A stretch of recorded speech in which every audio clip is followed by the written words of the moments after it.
ikoresheje umurasirazuba bwa Repubulika ya Demokarasi ya Kongo nyuma y'imirwano ikomeye muri Masisi. Ingabo z'abarundi zongeye gutangaza ko gahunda yazo ari ugufata umujyi wa Goma ndetse ngo bakaba banatera u Rwanda. Andi makuru ariho nuko Repubulika ya Demokarasi ya Kongo ngo yabigiye kurekura imfungwa za mama 23. Amakuru ameze gutya bwana Claude avuze iki muri aka kanya bihagaze gute? Nibyo amakuru ari kwerekana ko hari ingabo z'u Burundi zazamutse zijya kurwana muri territoire ya Masisi kandi ziriyo kuko bifuza Rubaya twakunze kubivuga. Bari bamaze igihe bafata ibice rero, ariko amakuru agaragaza yuko M23 iri muri contre offensive nkuko tumaze igihe tubivuga yisubiza ibice. Muri urwo rugamba rero hari ingabo z'u Burundi zafashwe zifatirwa ku mirongo y'urugamba. Uri kubyumva neza. Izi ngizi rero zamenye amabanga, kandi muri ayo mabanga harimo no gutera u Rwanda. Buriya hari ikintu abantu bakwiriye kuba bamenya. Ntabwo u Rwanda rushobora kwemera ko FDLR zongera kuza hano hafi y'imipaka y'u Rwanda. Izi FDLR rero muri ayo mabanga ingabo z'u Burundi zafatiwe muri Masisi ziri kumena, harimo no kuba hari FDLR na za P5 twari tuzi ngo ziri Sud Kivu gusa. Ubundi amakuru yerekana ko izi FDLR barazongereye. Uri kumva? Cyangwa se bari kuzifasha kwiyongera gute? Hari abamaze iminsi bajya kurekrita muri Zambia na za Malawi. Urabizi ko haba abanyarwanda benshi bahunze 94. Bamwe bagifite ideology ya FDLR bumva ko ngo batagaruka mu Rwanda mu gihe ubutegetsi buriho mu Rwanda bukiriho. Abo rero Burundi bwakomeje kugenda bubarekrita kugira bubazane Burundi, noneho bakitoreza i Burundi muri ya gahunda yo gutegura ya mitwe irwanya ubutegetsi bw'u Rwanda. Wumvishe na za P5. Bamwe rero bari barambutse bajya Nord Kivu nako Sud Kivu, za Minembwe, za Plaine, za Plateau ya Uvira, bari kumwe na FARDC n'ingabo z'u Burundi banarwanira hamwe. Ariko mu mirwano yo muri Masisi ingabo z'u Burundi zarazamutse, ariko ntizazamutse zonyine, ziri kumwe n'izo FDLR na za P5. Nibyo narindi kukubwira ngo ntabwo u Rwanda kugeza ubu rushobora kwemera ko FDLR zongera kuza hafi y'imipaka yarwo ziri kumwe n'izo ngabo z'u Burundi n'izo P5 ndetse nabo Wazalendo na FARDC, kuko umugambi wabo nyine harimo no gutera u Rwanda. Rega ndagira mbibutse ko Goma ijya gufatwa, amakuru yagaragaje ko haburaga amasaha 78 kugira batera u Rwanda. Uri kubyumva? Barahakuwe rero umugambi wo gutera u Rwanda umera nkaho uburijwemo. Ariko noneho twigira mu makuru, nari nkoretse ko u Rwanda rudashobora kwemera ko FDLR zongera kwegera hari hafi imipaka y'u Rwanda mu gihe ikibazo kitarakemuka, mu gihe Kongo itarazineutraliza. Icyo cyo nisakirego ntago gishoboka. Ni nayo mpamvu rero ubona abangaba bari kuvuga ngo barafata Rubaya, bari bafite gahunda ngo yo gufata Rubaya. Nibyo nk'ikirombe gikomeye cyane, cyangwa se na agaciro kuri bo kwisubiza Rubaya. Ariko indi gahunda bari bafite nugukomeza bagafata n'utundi duce, bagakomeza bagafata za Mushaki, bakaza bagafata za Kaluba, bakinjira Sake, bakajya mu mujyi wa Goma, noneho bakamekinga shoko ya mipaka ihuza Kongo n'u Rwanda bongeye kuyigeraho. Ubundi gahunda yabo yo guhungabanya umutekano w'u Rwanda igakomeza, kuko iyi gahunda rwose iri gutegurwa n'u Burundi na Kongo imaze igihe, nuko ikomeza kubagora kuko inzego z'umutekano z'u Rwanda nazo ziba zikanuye. Urumva u Rwanda rwari kwemera ko izi FDLR muri uru rugamba rwari rurimo FDLR, izi P5 n'izi ngabo z'u Burundi bafite niyo misi yo kongera ngo gufata Rubaya, bakisubiza Goma, bakagenzura imipaka y'u Rwanda, noneho bagakora gahunda zabo nkuko baziteguye zo guhungabanya umutekano w'u Rwanda. Ubwo u Rwanda rwakwemera ko abo Wazalendo na FARDC na FDLR bafata Rubaya koko bakinjira na Goma bakongera kugera ku mipaka? Buro twabonye ko bitanakunda nyine. Ntago bikunda kuko M23 nyine urumva yarabakubise ibasubiza inyuma. Nubire cyabasubiza inyuma. Ariko reka tubanze twinjire mwayo makuru. Ingabo z'u Burundi hari abasirikare babiri b'abarundi bafatiwe mu mirwano muri Masisi. Bamwe bari banaje rwose bari gusatira Rubaya, cyangwa se bari muri za ngabo ziri kumwe n'ababa komando ba FARDC b'abahibu na Wazalendo bari gusatira Rubaya muri contre offensive. Rero mubo yafashe harimo n'abarundi babiri. Twibukiranye neza ko harimo n'abakomando ba FARDC bo muri Hibu.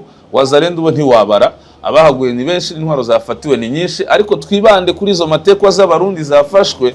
Amabanga yashizwe hanze na ya icyambere bagaragaje ko igitero bari bamaze iminsi bagaba muri territoire ya Masisi bashaka gufata Rubaya ngo bagere na za Goma, noneho bagenzure n'imipaka ibahuza n'u Rwanda, bakoreye gahunda bamaze iminsi bagitegura ku bufatanye n'igisirikare cya Kongo na Wazalendo, ariko hakazamo na za FDLR twavuze, sibyo? Zimwe zatorejwe i Burundi, zimwe zikajya Sud Kivu ariko n'izindi zoherejwe Nord Kivu. Uri kumva icya mbere harimo na FDL na za P5, uri kumva hakazamo n'izo ngabo z'u Burundi, hakazamo niyo FARDC nabo bacancuru bose hamwe bakabihumbi 25. Urumva ukuntu bari benshi, ni benshi. Icyo ni icya mbere abo basirikare b'abarundi bagaragaje bafatiwe muri Masisi yuko babanje kumubiliza izo force zigera ku 25, ndetse bari baranateguye intwaro zose zishoboka, bafite igikoresho hariya muri Masisi. Bira abantu bari kuvuga ngo ni Wazalendo, ntago ari Wazalendo gusa, hariya Wazalendo nabo barimo, ariko harimo izo ngabo nyinshi z'u Burundi, hakazamo n'izo FDL n'izo P5 na special force y'abahibu, ariko kumva ko gahunda ngo kwari no kugera hafi imipaka y'u Rwanda. Urumva ko bari benshi cyane, binasobanura uburyo batunguranye muri ubwo bwinshi, bakaza bagasubiza inyuma mu 23 kuko bagasubiza cyangwa se bakagarukira mu marembo ya Rubaya, nubwo tubona ubu bari gukubitwa basubizwa inyuma. Urumva bari benshi. Ubusobanuro bw'impamvu M yari ku ibyo bice kuko abarwanyi bayo ntago banganaga nabo ngabo, kandi FARDC nabo barundi nizo FDL na P5 bari bateguye neza. Cyo si cya mbere, 25,000 urumva ko bari bateguye 25,000, nkubwira ko ari n'abasirikare benshi, hari n'ibihugu bitabafite. Icya kabiri n'uwo mugambi bagaragaje ko izo FDL n'izo P5 bazamukanye nanone muri iki gitero cya Masisi, ko ari ugufata Rubaya ngo bagakomeza Goma, kandi baremerewe amafaranga menshi n'ibishoboka byose.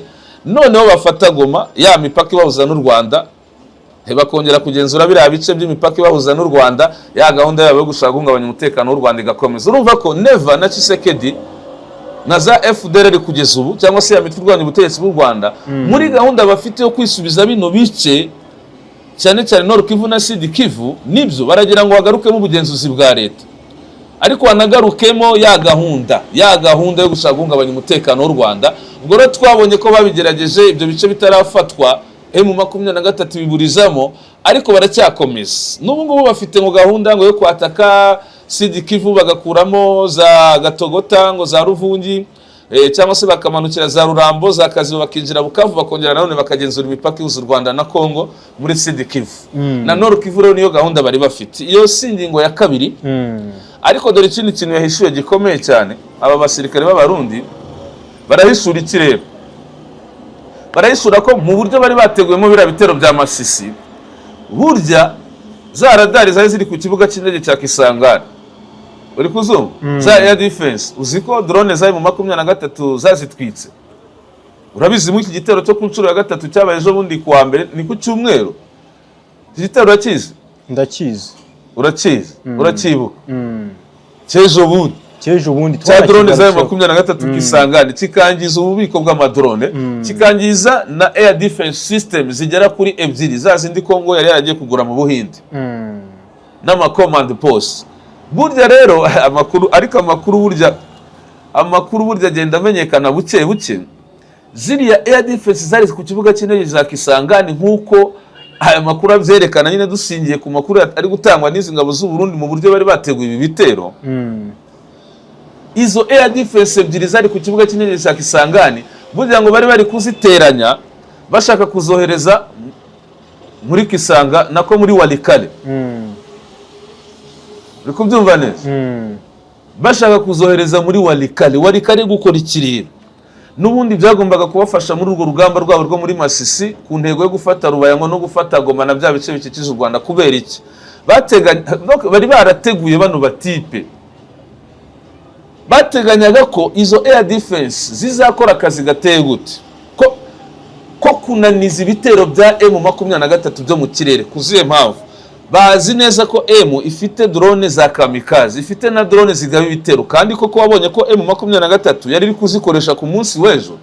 Drone za kamikaze za M zafashije uyu mutwe gusenya ibyo birindiro bya FARDC nabo barundi nizo FDL nizo Wazalendo muri uru rugamba bakomeje kwisubizamo ibice muri territoire ya Masisi. Ubu ngubu tunibutsa ko bari kwerekeza Gatoyi. M rero bari bayibonye ko ifite izo drone, bakaba bari bafite n'urugero rwiza rw'uburyo yazikoresheje muri Plaine de Ruzizi. Urabyibuka, izi drone yarazikoresheje muri Ruvungi, hari ibirindiro bikomeye by'abarundi, ariko izi drone zabakozemo akazi, abarundi bariruka bataruvungi. Uribuka ko hari n'amakamyo 2 yaratwaye abasirikare ba FARDC bayoherereza izo drone, arabatwika hapfa hafi 100. urugamba rurakomeza kugera Uvira. Nubwo yavuye Uvira ariko urwo rugamba yari yarutsinze. Mu kurutsinda rero yifashishije amadrone ya kamikazi yagiye yibasira cyane ibirindiro by'abarundi na FARDC, kuko warabibonye ko na raporo z'abanyamerika nyuma yo gufata Uvira ngo zagaragazaga ko M23 cyayifashe gufata Uvira na Plaine de Ruzizi, ngo yari ifite drone zikomeye za kamikazi. Izo ni raporo zasohowe n'abanyamerika n'izindi zasohowe n'aba expert ba ONU, ngo uyu mutwe ufite intwaro zikomeye, kuko kugira ufate Plaine de Ruzizi na Uvira bakoreshaga drone zikomeye cyane. FARDC rero n'abarundi ngo bari babizi, baravuga ati rero kugira tugere kuri ya ntego yo gufata Rubaya n'umujyi wa Goma tunafatira imipaka ibahuza n'u Rwanda, biradusaba ko tunetraliza imbaraga za M23 zo mu kirere. Nta kundi rero twabigenza nukuzana zira air defense system ziri Kisangani tukazishira hano muri Walikale, kuko biriya bice nyine bya Masisi hari uburyo byegeranye na Walikale. Noneho bakajya baburizamo ibitero byose bya drone za M23. Icyo M yakoze rero nkubwira ngo nayo bifite amakuru menshi y'ubutasi, burya wabonye irasa ku kibuga cy'indege cya Bangboka hari ku cyumweru, hari ku wa mbere. Numva hari ku wa mbere, ariko ashobora kuba hari ku wa mbere baho. Oya, hari ku cyumweru ariko mu masaha y'ijoro, mu masaha y'umugoroba. Ku wa mbere twerekeza ku wa kabiri niba nibuka neza. Uri kubyumva?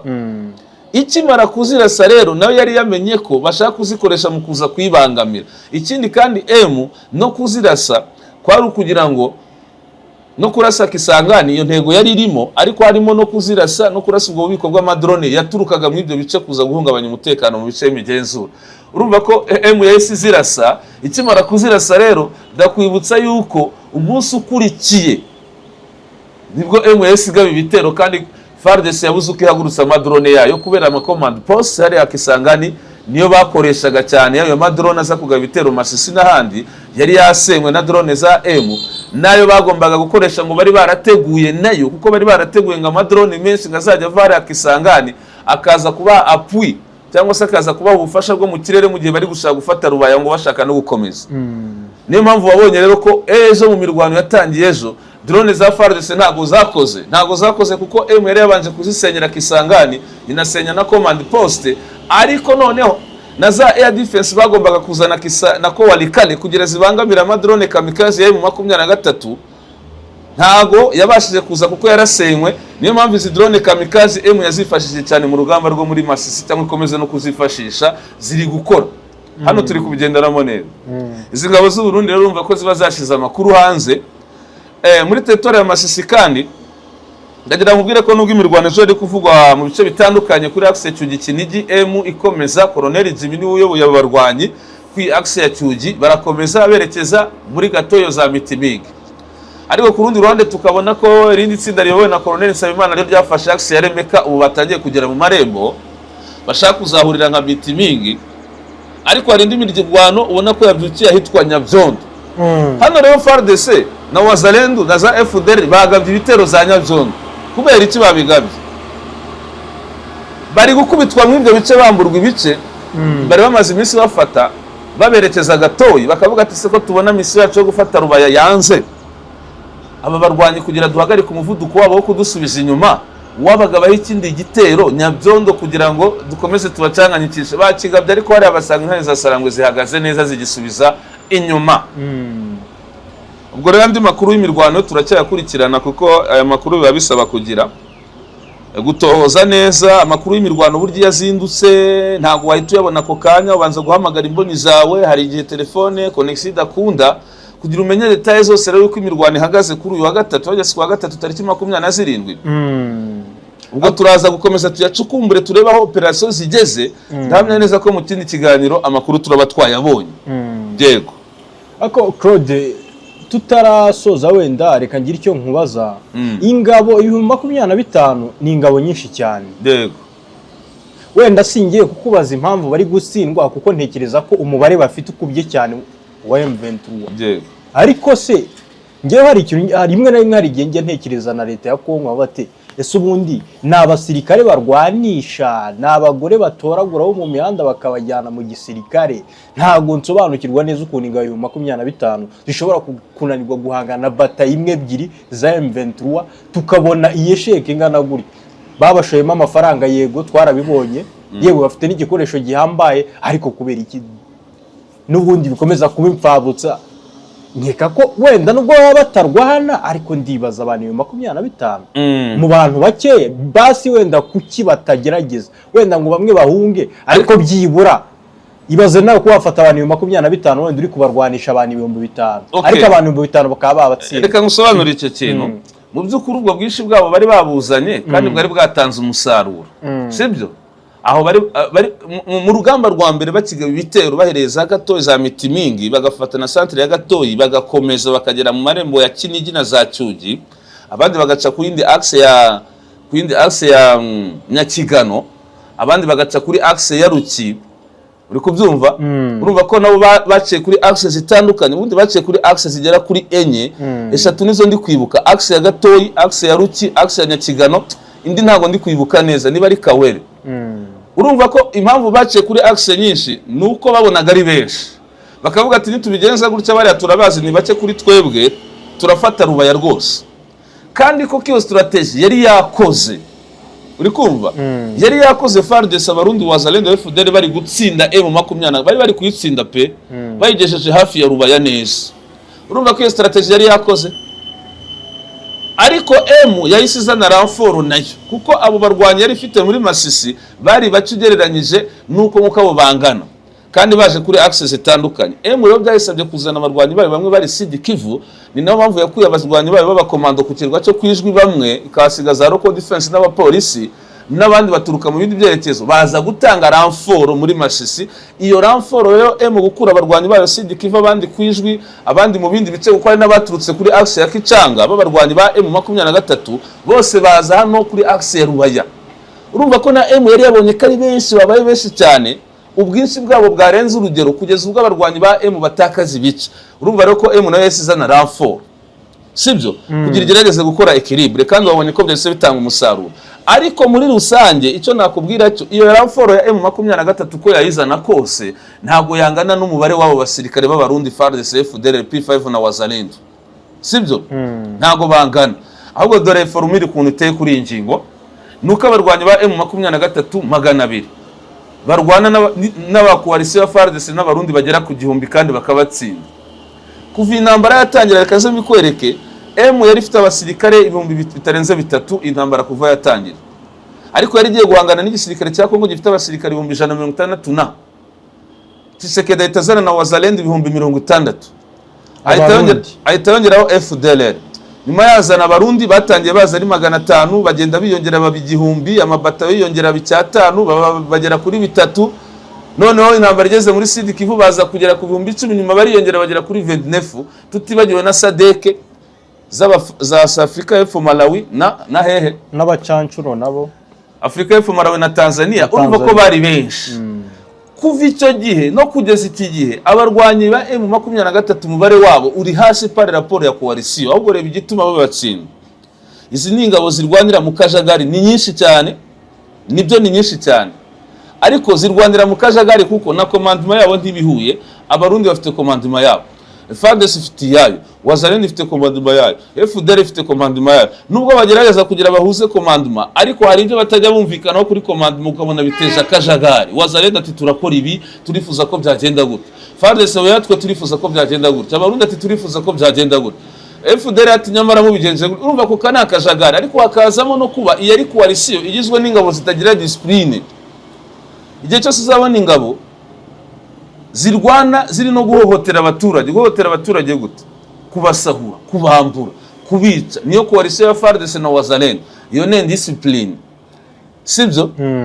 Ku rundi ruhande ariko ukabona ko ako kajagari kabo na discipline yabo ubwabo ari abantu batazi no kubika ibanga.